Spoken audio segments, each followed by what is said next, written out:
Assalamualaikum warahmatullahi wabarakatuh. Perkenalkan, nama saya Faisal. Saya dari Universitas Institut Agama Islam Negeri Pontianak, jurusan Perbankan Syariah kelas 1C. Di sini saya akan menjelaskan tentang hak dan kewajiban warga negara. Ada 3 sub pokok untuk penjelasan kali ini. Yang pertama, pengertian warga negara. Yang kedua, pengertian hak dan kewajiban warga negara. Yang ketiga, hak dan kewajiban warga negara dalam Undang-Undang 1945. Baik, saya akan menjelaskan yang pertama. Yang pertama adalah pengertian warga negara.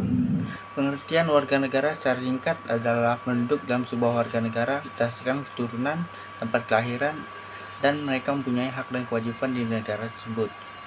Penetapan warga negara dalam suatu negara ditentukan berdasarkan peraturan perundang-undangan. Pasal 26 ayat 1 Undang-Undang Dasar 1945, warga negara adalah orang-orang bangsa Indonesia dan orang-orang bangsa lain yang disahkan oleh undang-undang sebagai warga negara. Orang-orang bangsa lain maksudnya peranakan Belanda, Tionghoa, Arab yang bertempat tinggal di Indonesia, mengakui Indonesia sebagai tanah airnya, bersikap setia kepada NKRI. Yang kedua, pengertian hak dan kewajiban.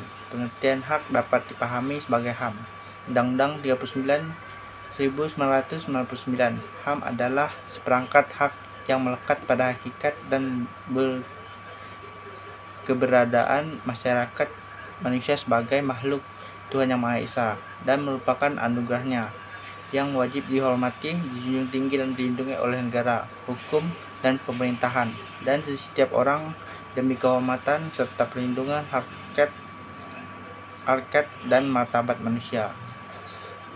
Kewajiban asasi adalah kewajiban dasar yang harus dijalani seseorang dalam kaitan dengan kepentingan dirinya sendiri, alam semesta, masyarakat, bangsa, negara maupun kedudukannya sebagai makhluk Tuhan. Di Indonesia antara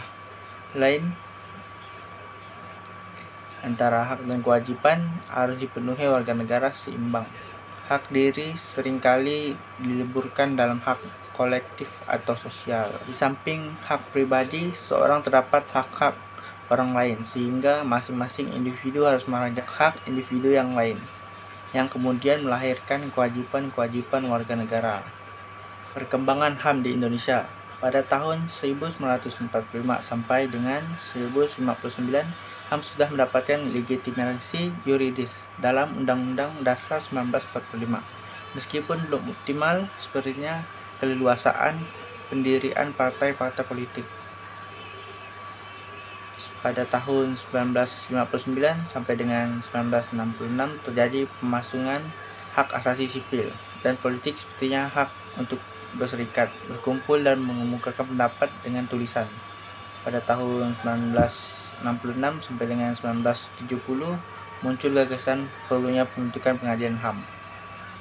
1970 sampai dengan 1980 persoalan HAM mengalami kemunduran, terjadinya penolakan terhadap HAM.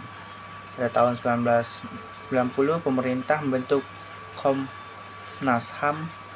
Pada tahun 1998 sampai dengan sekarang, setelah jatuhnya rezim Orde Baru, terjadi perkembangan luar biasa pada HAM dan Undang-Undang Dasar 1945.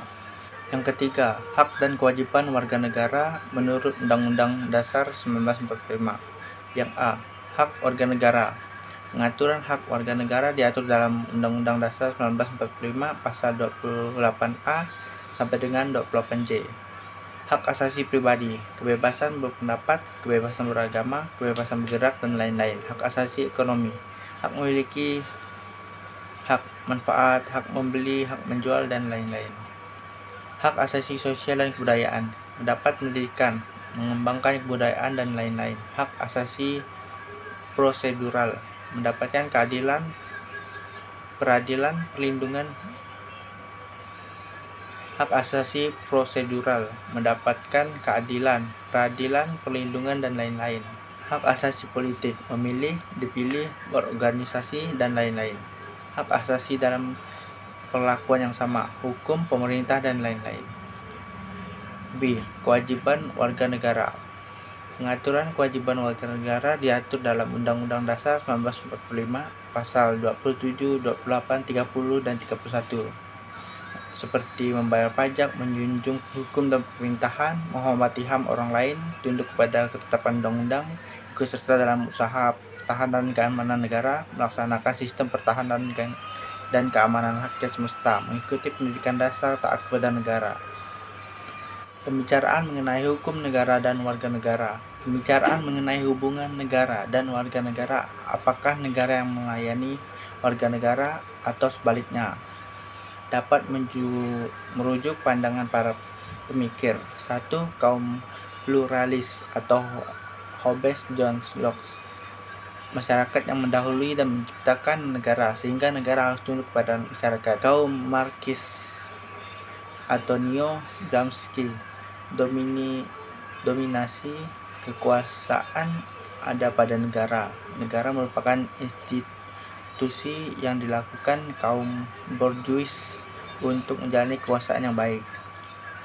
Kaum sintesis Anthony Giddens menyatukan dua pandangan di atas, kata kunci struktur atau negara untuk teori Marxis dan agensi atau warga negara untuk teori pluralis. Negara dan warga negara saling berpengaruh. Baik, sekian presentasi dari saya. Maaf kalau ada salah kata atau bahasa yang saya gunakan. Saya pamit undur diri. Wassalamualaikum warahmatullahi wabarakatuh.